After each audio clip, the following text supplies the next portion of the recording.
தெரியும். நமக்கு வந்து எப்படியும் வந்து இந்த தேவையில்லாத வேலைய யார் செஞ்சிருப்பா அப்படின்னா, அந்த முத்துவும், மீனாவும் தான் செஞ்சிருப்பாங்க அப்படிங்கிறது தெரியும்.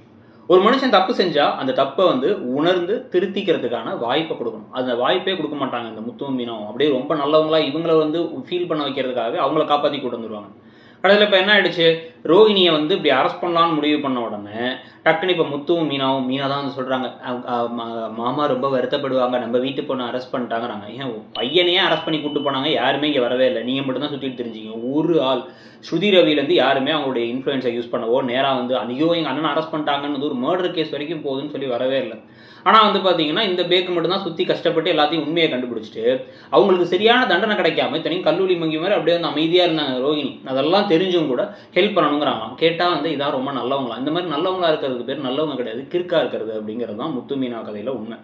ஸோ இப்போ முத்துவும் மீனாவும் பேசி இப்போ வந்து கடைசியில் கன்வின்ஸ் பண்ணி அந்த போலீஸ் ஆஃபீஸர்கிட்ட தெரியாமல் பண்ணிட்டாங்க, சிட்டியை மட்டும் அரெஸ்ட் பண்ணுங்க, இவங்களை வெளில விட்டுருங்க அப்படின்னதுக்கப்புறமா அப்பாலஜி லெட்டர் நான் அப்படி இதுக்கப்புறம் பண்ண மாட்டேன் அப்படின்னு எழுதி கையெழுத்து போட்டு கொடுத்து ரோகிணியை அனுப்புறேன்ட்டாங்க. ஆனால் ரோகிணி என்ன சொல்லிட்டாங்கன்னா, உடனே கிளம்பாதீங்க, அந்த ஆளுடைய கேஸ் என்னங்கிறது தெரிஞ்ச அப்புறமா போயிடலாம், ஒரு ஆள் சீரியஸாக இருக்காருல அவரோட கண்டிஷன் தெரிஞ்ச அப்புறம் போயிடலாம்னு அவங்கள உட்கார வச்சிடறாங்க.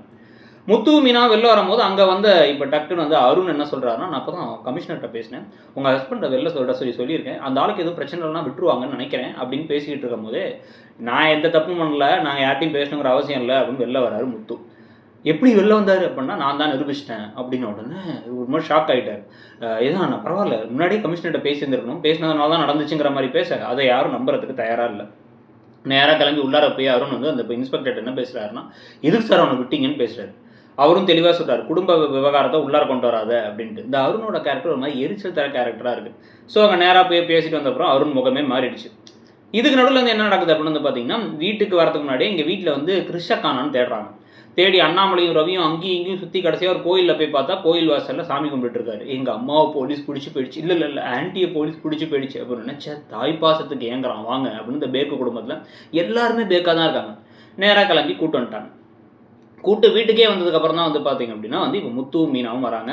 வந்த அப்புறமா வந்து என்ன நடந்துச்சுங்கிறத சொல்லிட்டு ரோஹிணியை சீக்கிரம் விட்டுருவாங்க அப்படிங்கிறதெல்லாம் சொன்னதுக்கப்புறமா, இந்த பொண்ணு தான் நாங்கள் தான் பேசணும் அப்படின்னு உங்கள் மனசு பெரிய மனசுப்பா சே அப்படின்னும் போது எனக்கு கோபம் இருக்க தான் செய்யுது, இருந்தாலும் வந்து நம்ம வீட்டு பொண்ணை அரெஸ்ட் பண்ணிட்டு போனால் நல்லா இருக்காது இல்லை அப்படி இப்படின்னு வசனம் பேசுகிறாங்க. இதில் எல்லாத்துக்கும் காரணம் விஜயா தான் அப்படின்னு வந்து யோசிச்சுட்டு இருக்கும் பொழுதே கரெக்டாக இப்போ ரோஹிணி வந்துடுறாங்க. குடுகுடுன்னு கிறிஷ் ஓடி போய் கட்டி பிடிச்சி, அம்மா ஆன்ட்டி வந்துட்டீங்களா அப்படிங்கும்போது இப்போ கூட அந்த அம்மாங்கிற வார்த்தையை யாரும் நோட் பண்ண மாட்டுறாங்க. ஆன்ட்டி வந்துட்டிங்களா அப்படின்னு வந்து கேட்டு பேச ஆரம்பிச்சதுக்கப்புறமா உடனே வந்து இவங்க அப்படியே திருன்னு முடிச்சு உள்ளே வராங்க. பாவம் பயந்துட்டாங்க அப்படின்னு பேசிக்கிட்டு இருக்காங்க.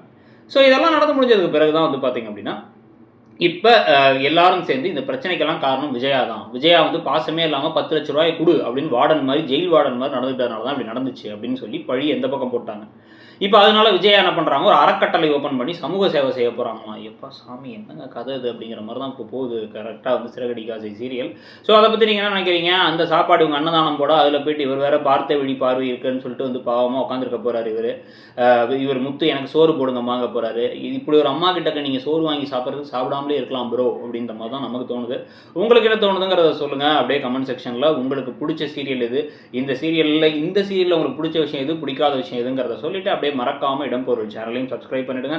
நம்மளுடைய ஷார்ட்ஸ் வீடியோலாம் இடம்பொருள் நவ் அப்படிங்கிற இன்னொரு சேனலில் வந்து போட்டுட்ருக்கோம். அந்த சேனலையும் சப்ஸ்கிரைப் பண்ணி ஷார்ட்ஸ்லையும் வந்து நம்ம வீடியோஸை பார்க்கலாம். நீங்கள் அப்படியே மறக்காமல் நம்ம வேறு என்ன வீடியோஸ் போட்டாலும் சப்ஸ்கிரைபும் பண்ணுங்கள். ப்ளஸ் வந்து அவங்களுடைய சப்போர்ட்டை கொடுங்க. தேங்க்யூ.